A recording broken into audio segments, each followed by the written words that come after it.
அவனியாகி அறியொணா பொருளதாகி தொண்டர்கள் குருவுமாகி புகழறு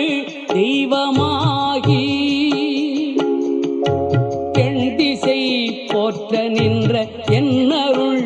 ஈசனான தென்திரள் சரவணத்தான் தினமும் என் சிரசை காக்க